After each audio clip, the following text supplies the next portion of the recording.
बिस्मिल्लाहिर्रहमानिर्रहीम। एक नए वीलॉग के साथ आपकी खिदमत में हाजिर हूँ। दो बुनियादी ब्रेकिंग न्यूज़ मैंने आपके साथ शेयर करनी है, जिसकी वजह से मैंने अपनी गाड़ी रोकी और मैंने आपके साथ ये वीलॉग करने के लिए बैठा हूँ।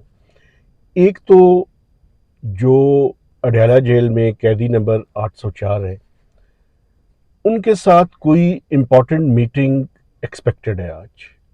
वो मीटिंग कैसी होगी, फिज़िकल होगी या वो मीटिंग टेलीफोनिक होगी, लेकिन कुछ ना कुछ बातचीत लाइकली है। अभी मैं इसको बिल्कुल कंफर्म नहीं कर रहा कि मीटिंग हो चुकी है, लेकिन मैं ये कंफर्म कर रहा हूँ कि अरेंजमेंट्स नज़र आ रहे हैं और वहाँ से जो इतलात मौसूल हो रही हैं उनके मुताबिक कोशिश ये है कि किसी तरह से कल जो पीटीआई की रैली और उन्होंने प्रोटेस्ट अनाउंस किया हुआ है उसके हवाले से, और जो एससीओ का समिट है उसके कॉन्टेक्स्ट में पीटीआई ने डी चौक में जाने का ऐलान किया हुआ है, तो उसके ऊपर कोशिश की जा रही है कि किसी तरह से जो पॉलिटिकल लीडरशिप है अंगेज किया जाए इमरान खान साहब को और उन्हें कन्विंस किया जाए कि वो ये कॉल वापस लें, या वापस नहीं लेते तो कम अज़ कम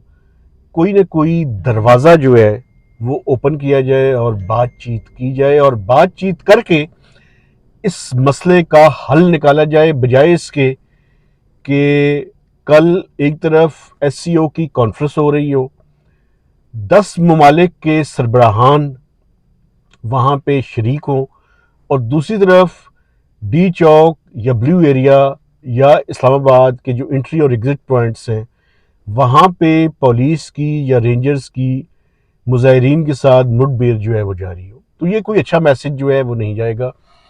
अब ये कोशिशें कामयाब होती हैं या नहीं होती, ये आइंदा आने वाले चंद घंटों में पता चलेगा। जो दूसरी बात मैंने आपसे करनी है वो ये है कि जो चाइनीज़ प्राइम मिनिस्टर पाकिस्तान के विजिट पे आए हैं, इसके दौरान जो सबसे इम्पॉर्टेंट चीज़ उन्होंने करनी है वो ग्वादर का जो इंटरनेशनल एयरपोर्ट है उसकी इनाग्रेशन होने जा रही है। ये बड़ी अच्छी डेवलपमेंट है, चूँकि उसकी वजह ये है कि आपको पता है कि जो ग्वादर में इंटरनेशनल एयरपोर्ट था, आज से 5-6 साल पहले मैं उसको मैंने जाके देखा था। ये ग्वादर का जो मेन पोर्ट है उससे कोई 10-12 किलोमीटर के 15 किलोमीटर के फासले के ऊपर है। वो एयरपोर्ट कंप्लीट हो चुका है। उसकी इनाग्रेशन जो है वो 14 अगस्त को होनी थी, लेकिन उस टाइम उसको पोस्टपोन किया गया सिर्फ इस वजह से कि जो पता था कि जो चाइनीज़ प्रीमियर हैं वो पाकिस्तान के विज़िट पे आएंगे, तो इस इवेंट को उसके लिए मुअख्खर किया गया। तो अब देखना ये है कि उसकी इनाग्रेशन चांसेस वैसे ये हैं कि वो इस्लामाबाद में ही होगी।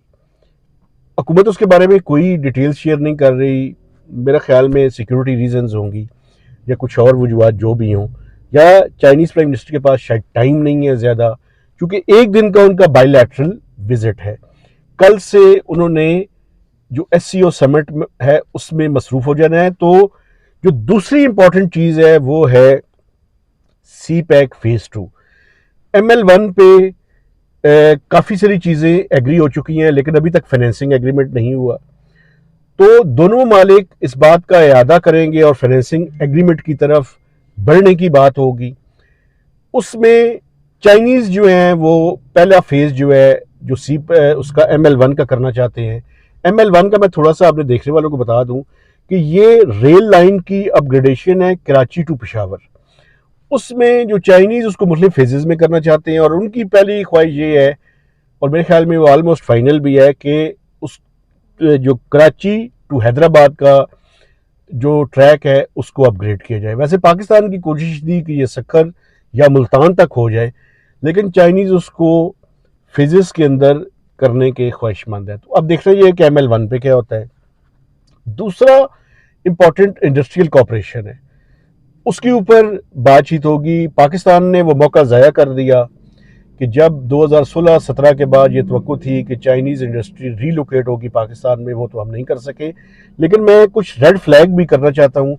अभी तक एक भी SEZ जो है वो ऑपरेशनल नहीं हुआ। और मैं आपको बताऊं, अभी तक जो रशिया कही है उसका जो नेपरा ने टैरिफ देना है वो अभी तक फाइनल नहीं है कि जो इंडस्ट्री वहां पे लगेगी उसका क्या टैरिफ होगा।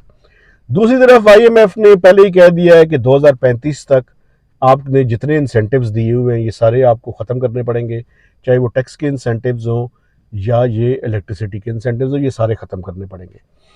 तो ये बड़ी इंपॉर्टेंट डेवलपमेंट है। और तीसरी जो बात है वो पाकिस्तान की और चाइना के दरमियान जो हमारे CPEC के एनर्जी के प्रोजेक्ट्स हैं जिनमें चाइना ने $15.4 बिलियन की इन्वेस्टमेंट की हुई है, पाकिस्तान ये चाहता है कि उसका जो रीपेमेंट पीरियड है उसमें 5 साल का इजाफा किया जाए।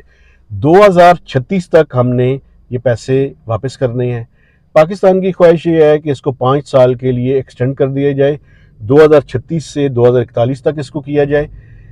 अगर पाकिस्तान और चाइना के दरमियान इस पर कोई एग्रीमेंट हो जाता है तो ₹3.75 पर यूनिट बिजली की कीमतों में कमी होगी।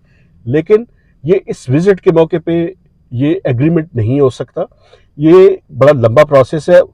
ये हो सकता था, पाकिस्तान की ख्वाहिश थी कि दोनों ममालिक के दरमियान कोई MOU साइन हो जाता कि दोनों अंगेज करेंगे, चूंकि उसकी वजह ये है कि ये पहले G2G एग्रीमेंट होगा, G2G एग्रीमेंट के बाद जितनी IPPs हैं इंडिविजुअली उनके जो कॉन्ट्रैक्ट्स हैं उनको तब्दील करना पड़ेगा। तो ये एक प्रोसेस है, उस प्रोसेस का आगाज हो जाता।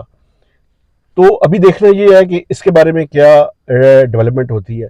तो ये जो आज का दिन है ये it's full of events, full of developments.